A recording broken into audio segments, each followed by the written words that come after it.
Hello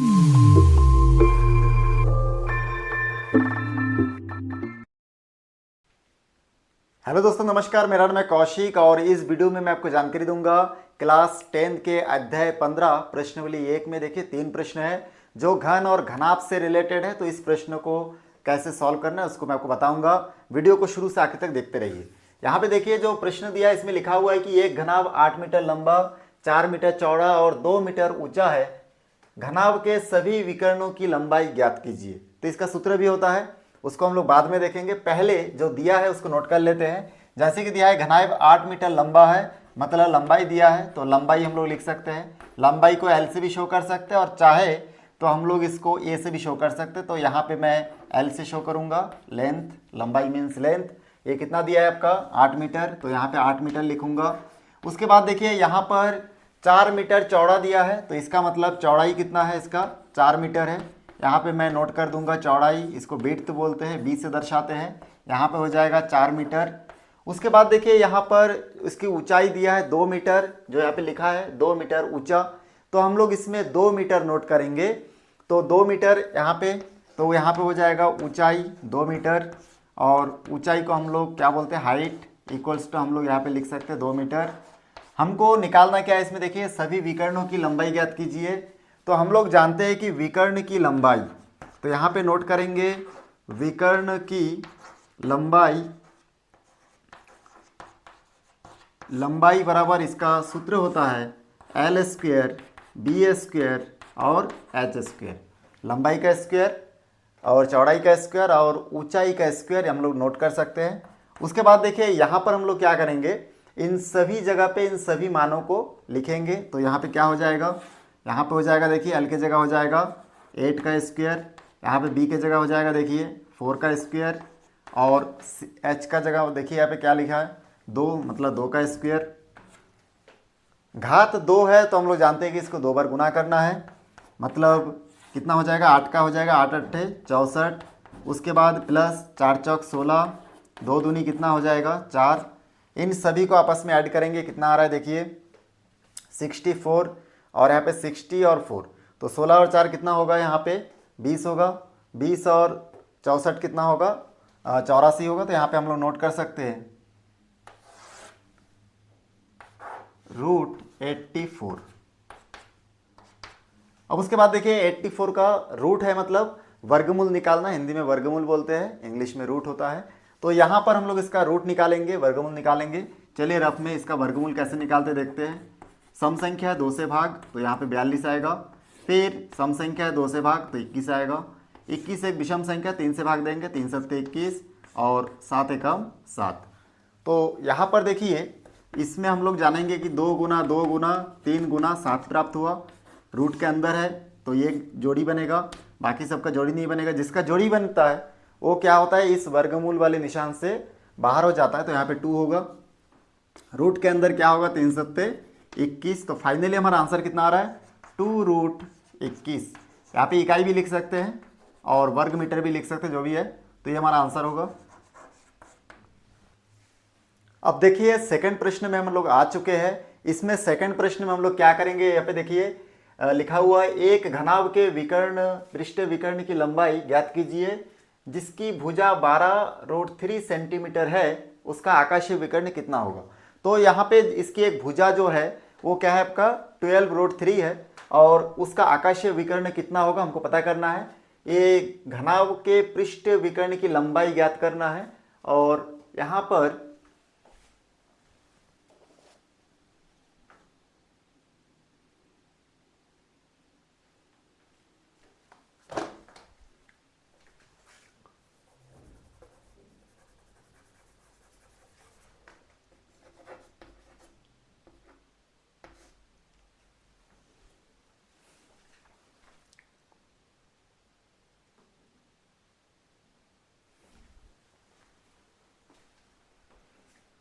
देखिए अभी second प्रश्न हम लोग देखेंगे जिसमें लिखा हुआ है एक घन के पृष्ठ विकर्ण की लंबाई ज्ञात कीजिए जिसकी भुजा 12√3 सेंटीमीटर है, उसका आकाशीय विकर्ण कितना होगा।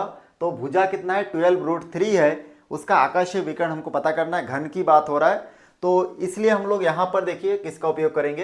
यहाँ पे दो प्रश्न पूछा गया, एक पूछा गया पृष्ठीय विकर्ण की लंबाई और दूसरा पूछा है कि उसका आकाशीय विकर्ण कितना होगा। तो इसको हम लोग देखेंगे, इसका दो आंसर होगा। तो कैसे हल करें ना, सबसे पहले देखिए जो दिया है उसको हम लोग नोट करेंगे। यहाँ पे देखिए भुजा, भुजा को हम लोग ऐसे दर्शा सकते हैं और इस प्रकार से भुजा कितना दिया है इसका 12√3 सेंटीमीटर दिया है, तो इसको हम लोग नोट करेंगे। उसके बाद देखिए इसमें करना क्या है, हमको पहला प्रश्न पूछा है कि पृष्ठीय विकर्ण ज्ञात करिए। देखिए पृष्ठीय विकर्ण की लंबाई कितना होगा ये हम लोग पता करना है हमको।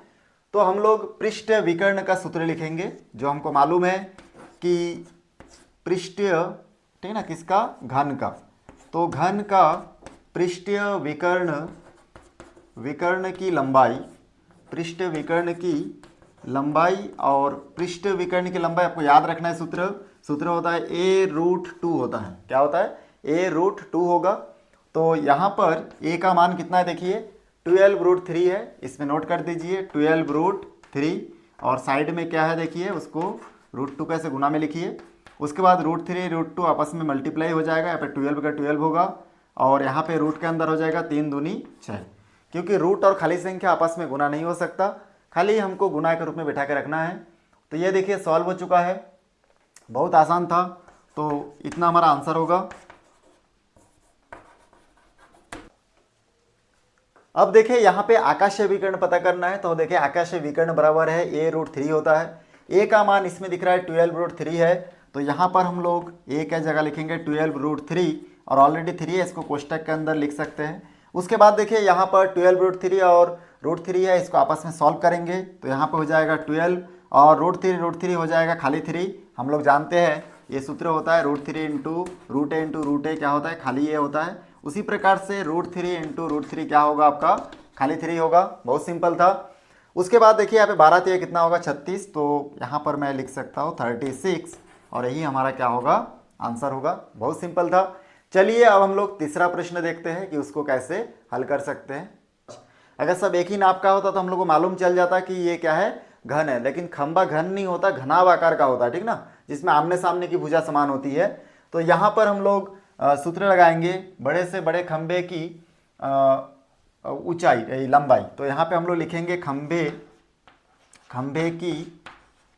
की लंबाई और विकर्ण लंबाई का जो सूत्र है उसको हम लोग लगाएंगे। तो हम लोग जानते हैं क्या होता है वो √L² plus b² plus h²।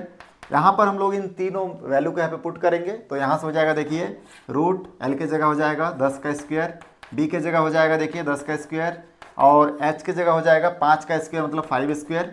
यहाँ पे 10 को 2 बार गुना करिए, कितना हो जाएगा देखिए 100। फिर 10 को 2 बार गुना कीजिए, 10 गुना 10 कितना हो जाएगा, 10 गुना 10 100 होगा। तो इसी प्रकार से आ रहा है, तो यहाँ पे 100 होगा।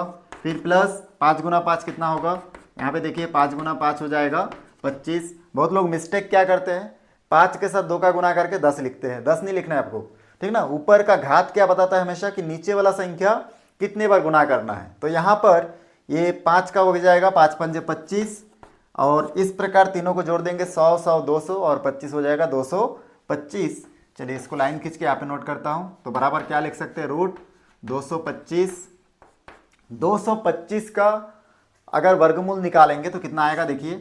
तो 225 यहाँ पे हो जाएगा देखिए 2 से 3 से 5 से भाग देंगे इसको तो हो जाएगा 4 पंजे 20 5 पंजे 25, फिर 5 से भाग देंगे 5 नहीं 45, फिर हो जाएगा 3 3 9, फिर 3 कम 3।